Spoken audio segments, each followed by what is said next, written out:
सर्वोच्च न्यायालय और उच्च न्यायालय के न्यायाधीशों की नियुक्ति और स्थानांतरण के संबंध में भारतीय संविधान के अनुच्छेद 124 और 217 में स्पष्ट निर्देश दिया गया है। वो निर्देश दो कैटेगरी में हम बांट के देख सकते हैं।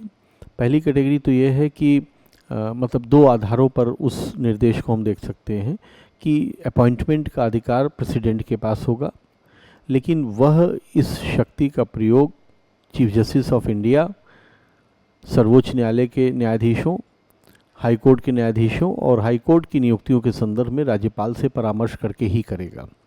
इसमें कोई शंका नहीं है। भारतवर्ष में काफ़ी समय तक, करीब 90 के प्रारंभिक दशक तक,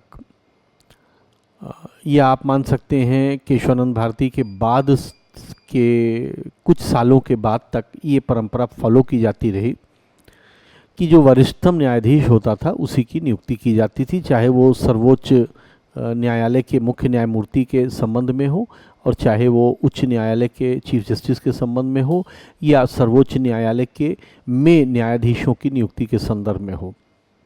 जो वरिष्ठ होता था उसको एलिवेट कर देते थे। हाई कोर्ट में जिन लोगों की नियुक्ति होती थी उसमें योग्यता भी एक मानक होता था, सिर्फ वरिष्ठता एक मानक नहीं हुआ करता था। इस परंपरा में कोई दोष नहीं था और उसमें कोई आपत्ति भी नहीं थी।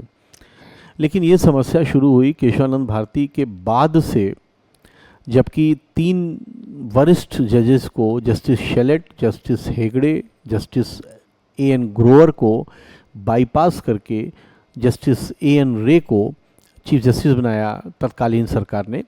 और ये बात स्पष्ट थी कि इन तीनों जजेस को बाईपास इसलिए किया गया है क्योंकि केशवानंद भारती नामक मामले में उन्होंने सरकार के अगेंस्ट निर्णय दिया था। उसके बाद फिर जस्टिस खन्ना को बाईपास करके जस्टिस बेग को भी बनाया गया।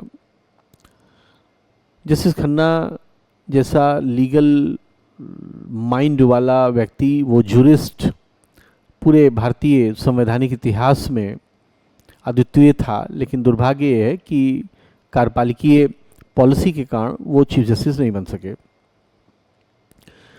इन दो घटनाओं ने इस अनुशासन को तोड़ा और इसने एक असंतोष पैदा किया पूरी फैटर्निटी में।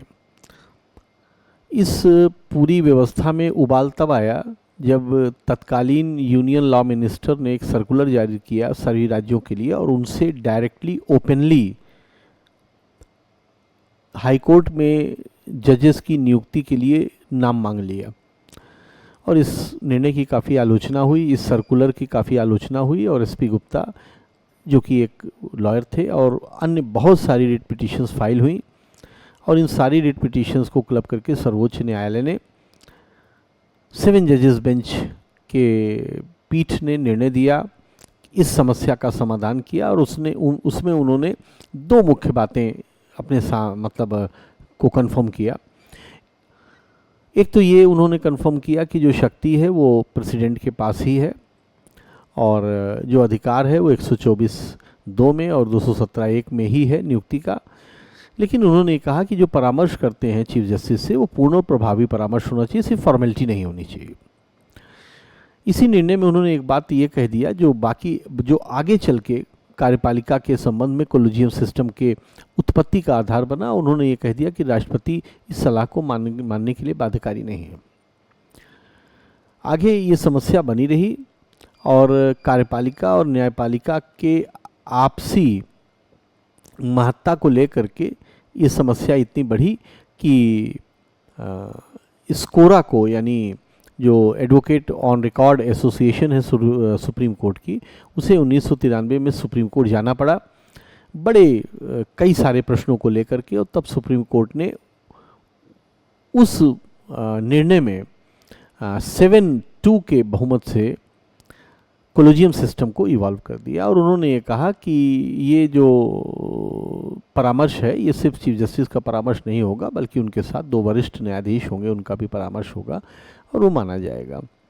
और यहीं से उस व्यवस्था की शुरुआत हो गई। हालांकि ये तकनीकी रूप से बिल्कुल गलत नहीं है, लेकिन जिस प्रक्रिया का पालन करते हैं वो आलोचना के घेरे में है। इसके बाद ये व्यवस्था चलती रही 1998 तक। तब तक कोई समस्या नहीं थी, लेकिन तत्कालीन चीफ जस्टिस MM पंछी ने बिना कंसल्टेशन के अपने यूनानिमसली नियुक्त कर दिया कुछ हाई कोर्ट में जजेस को।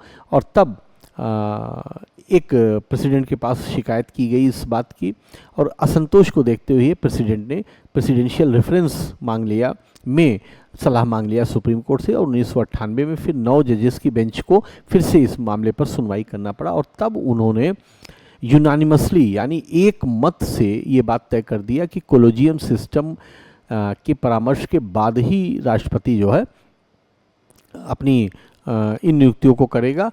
और कोलेजियम सिस्टम में एक चीफ जस्टिस होगा और 4 वरिष्ठ न्यायाधीश होंगे जब नियुक्ति सर्वोच्च न्यायालय में किसी जज की नियुक्ति की बात होगी और उच्च न्यायालय में किसी जज के ट्रांसफ़र की बात होगी। लेकिन अगर उच्चतम न्यायालय में अगर उच्च न्यायालय में नियुक्ति की बात है तब CJI और 2 वरिष्ठ न्यायाधीशों से मिलकर के बना हुआ जो कोलेजियम होगा वो इसमें अपनी राय देगा। तो प्रेसिडेंशियल रेफरेंस 1998 में इस बात को तय कर दिया गया कि कोलेजियम सिस्टम के द्वारा ही जो नाम संतुष्ट किया जाएगा वो प्रेसिडेंट को करना होगा। इसके साथ ही साथ उन्होंने कहा कि प्रेसिडेंट को मानना बाध्यकारी होगा। अगर किसी कारण से वो एक बार नाम को वापस करते हैं तब कोलेजियम को फिर से पुनर्विचार करना होगा उस कारणों पर, उस नाम पर। और लेकिन अगर कोलेजियम पुनः उस नाम को वापस भेज देती है नियुक्ति के लिए तो राष्ट्रपति को मानना बाध्यकारी होगा। निर्णय में ये भी कहा गया कि सिर्फ एक ही परिस्थिति है जबकि राष्ट्रपति उस नाम को कंसीडर नहीं करेगा, अगर इस प्रक्रिया का पालन बिना किए हुए वो नाम भेजा जाता है तो निश्चित तौर पर प्रेसिडेंशियल रेफरेंस के समय तक यानी 1998 तक ये बात बिल्कुल तय हो चुकी थी। और सुप्रीम कोर्ट ने इसे 9 जजेस की पीठ के माध्यम से ये बात बता दिया था कि न्यायिक नियुक्तियाँ अब कोलेजियम सिस्टम के द्वारा ही होंगी और प्रेसिडेंट को मानना बाध्यकारी होगा। ये परिस्थिति तकनीकी रूप से अगर हम देखें तो 124 और 217 के अंतर्गत होती है। इसमें समस्या सिर्फ एक बात में है कि राष्ट्रपति को जो मानना बाध्यकारी बनाया गया है वो थोड़ा सा कहीं ना कहीं एक बैलेंसिंग पर प्रभाव डालता है। हालांकि ये बात डिबेटेबल है और ये बात इतिहास तय करेगा कि ये कितना सक्सेस हुआ कितना नहीं, लेकिन ये बात भी बिल्कुल सत्य है कि कोलेजियम सिस्टम निर्विवाद नहीं रहा है। कई जजेज ऐसे हैं जिनकी नियुक्ति की गई जो बाद में आलोचना के घेरे में आए। PD दिनाकरन हम कह सकते हैं, V रामास्वामी कह सकते हैं, जस्टिस दीपक मिश्रा के अगेंस्ट फाइल किया गया था और वर्तमान में जस्टिस यशवंत वर्मा के अगेंस्ट वो पेंडिंग है, हालांकि वो रिटायर हो गए। इन्हीं सारी बातों को देखते हुए तत्कालीन सरकार ने 2014 में न्यायिक नियुक्ति आयोग का एक कंसेप्ट दिया जिसमें कोलेजियम सिस्टम के स्थान पर एक कमीशन, इंडिपेंडेंट कमीशन की व्यवस्था की बात थी, जिसमें न्यायिक और गैर न्यायिक सदस्य थे, जिसमें यूनियन लॉ मिनिस्टर था, 2 प्रबुद्ध व्यक्ति थे, CJI थे और 2 वरिष्ठतम न्यायाधीश थे। इन सब 6 मेंबर्स को मिल करके संतुष्ट करनी थी और फिर से इस कोरा चली गई सुप्रीम कोर्ट और सुप्रीम कोर्ट ने फिर इसे असंवैधानिक घोषित किया। 99th अमेंडमेंट के द्वारा जोड़ा गया था और इसके कार्यान्वयन के लिए एक एक्ट भी बना जिसे असंवैधानिक घोषित कर दिया यानी आज ये परिस्थिति है कि कोलेजियम सिस्टम के द्वारा ही नियुक्ति की जा सकती है और वो सिस्टम पूरी तरीके से संवैधानिक है। तो ये पूरा लेखा जोखा था उस पूरी यात्रा का। इस संदर्भ में ये बात भी ध्यान में रखना है कि कोलेजियम सिस्टम जो है ये पूरी तरीके से निर्विवाद नहीं है, यानी पूरी तरीके से इस पे आरोपों से रहित नहीं है। और लेकिन ये बात भी हमको ध्यान में रखना होगा कि न्यायपालिका की स्वतंत्रता और सेपरेशन ऑफ पावर जैसे सिद्धांत जो कि आधारभूत ढांचे का भाग है उनका भी हमें ध्यान में रखना होगा। तो कोई भी टिप्पणी करने से पहले या कोई भी निष्कर्ष निकालने के पहले हमें इन सारे तत्वों पर विचार करना होगा।